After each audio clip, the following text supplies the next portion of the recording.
Good morning, everybody, and welcome to Bold Breakthroughs with Business Experts. My name is Catherine Ann Clayton, and I help driven entrepreneurs learn how to launch their business to the next level and make money fast. So today I have a guest with me, Maria Natapov, and she is a parenting coach. And you know what, Maria, I'm just going to let you take over. Tell everybody about yourself and what you do to help people. Sure. So as you said, my name is Maria Natapov. I am the founder and owner of Restorative Parent Coaching. I'm a certified parent coach, and I heal trauma by breaking its cycles through parent coaching, helping parents to curb challenging behaviors in their children, deeply connect, and also a big part of the work we do is coming up with self-care strategies for parents, because that is such a critical and necessary piece of all of that.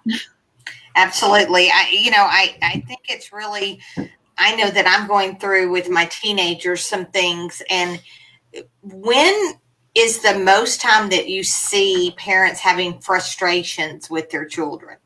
Is it the terrible twos? Is it the teenage, or do you work with all those people? I work with all of those folks, and I think that each stage has their own triggers and frustrations for parents. Mm-hmm. And so for me, because my specialty is with trauma, I would say that I think a lot of times what happens is if we have had as parents, either through our own, childhood experiences with parents that we had, or various things that we've been through, if that didn't quite go the way that we had hoped, and if we struggled and kind of felt that certain needs weren't met, I think that can kind of gets triggered through our own parenting journey, because it's all of the same things, and we might not realize, and we might actually be reenacting similar patterns as what our caregivers did with us that we found to be not effective. But because all of these things are done through kind of modeling, and it's such a kind of automatic response a lot of times that we might not be recognizing that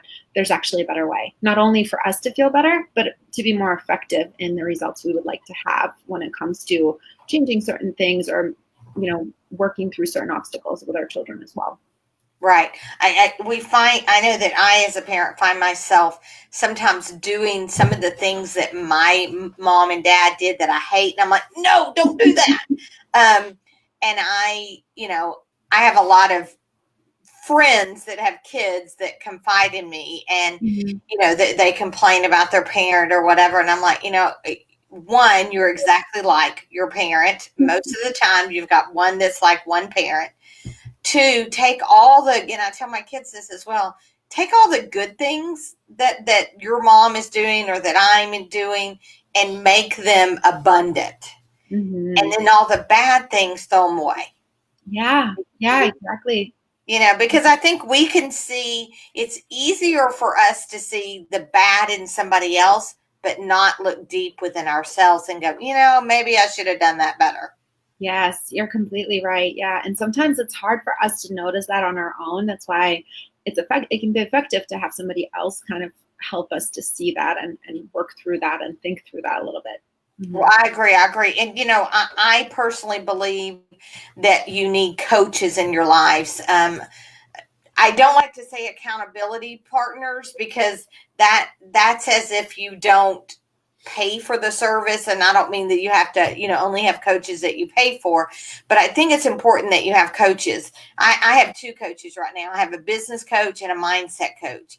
Mm-hmm. And so why not have a parent coach? And that's what you do, right? Yeah, it very much is. And mindset is actually a huge piece of what we work on, because like I said, my specialty is trauma. And so mindset is such a key piece to resiliency and healing and recovering from those kind of wounds. And I work with both parents who might have had trauma as well as children who might have been through trauma, parents to support them through the healing process. So yeah, that is an enormous piece to my work as well. Like you said, mindset and developing healthy hygiene to sustain us, which is so critical. And especially in the world we're living in today, with just, it seems like one crazy event after another that is throwing our world into turmoil, and just so many demands and added pressures and demands being placed on parents all the time.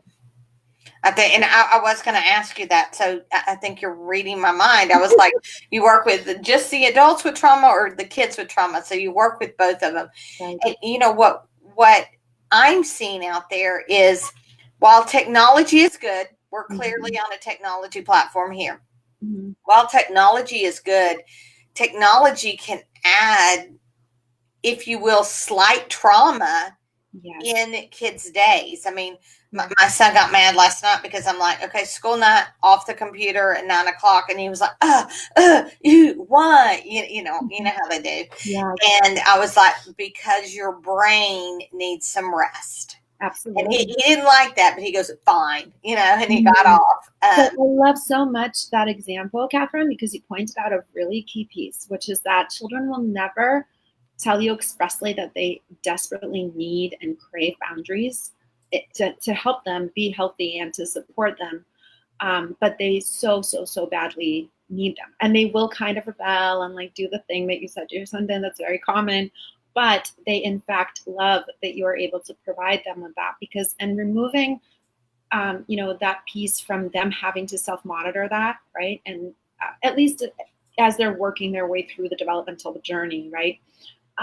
It actually helps them to feel more secure because now they know they're in good hands. They don't have to, like, they can have the urge and not always be great about it, but they know they have a loving, caring parent who will help them to sustain and maintain that boundary and put that boundary on them so that they can get, like you said, the recovery, the rest that they need. And absolutely, overuse of technology for kids who are, still developing all the time, even in their teenage years.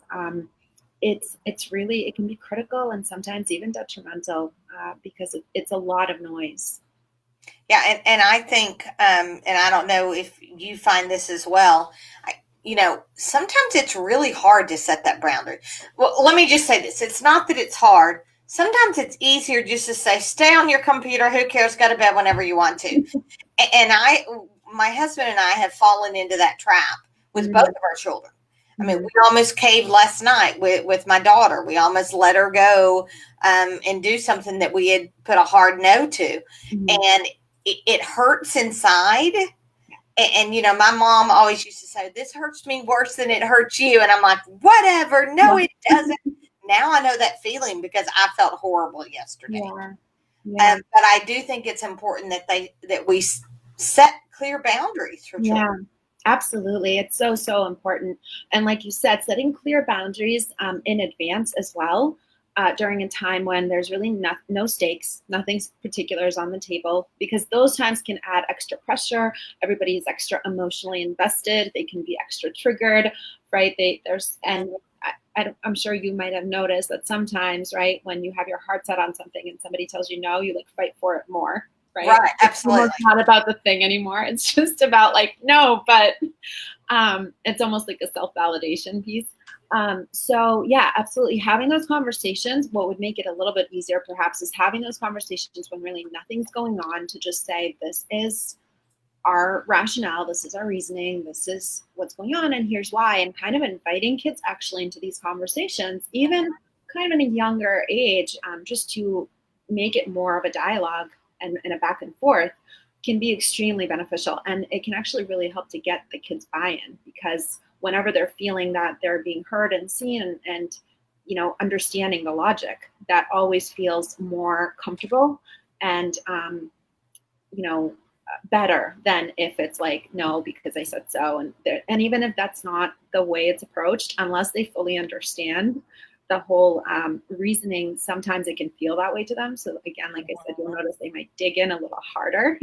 Right, absolutely. That. Yeah.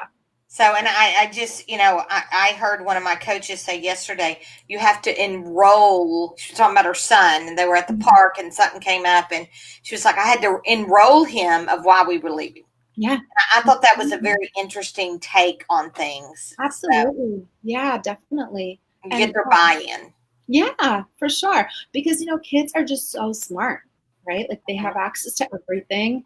And we already know in many ways we have to question things, right? Like if we look at what's going on in our world, we're becoming more critical consumers, I would say, right? Like we are interested in how things are made, where they come from, where they sourced, what's going on behind the scenes. And our kids are very much picking up on that as well. So they're Right. becoming, in a sense, really intelligent and kind of critical consumers as well. So if they're going to go along with your rationale and what you're saying, they want to know why. Why should I explain it? Absolutely. Which is actually a really fantastic skill for them to have lifelong. But it can definitely be very frustrating as a parent. Right. And you don't always have time for those conversations at that very moment. Sometimes it's like, we really need this to happen. We have to have it happen now, and we can talk about the why later. Right. Absolutely. Absolutely. So, do you have a freebie for our audience?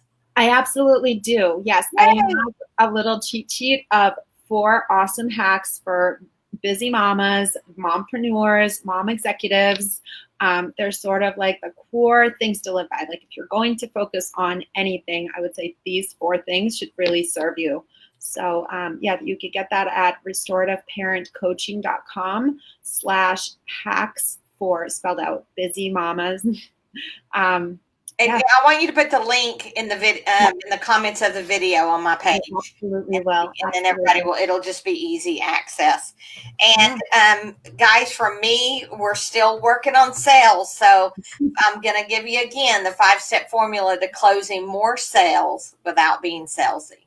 So, Maria, I want to thank you for being a guest today. Absolutely. Thank you so much for having me. It was lovely. Absolutely. And thank you out there for attending the Bold Breakthroughs with Business Experts. Have a great day.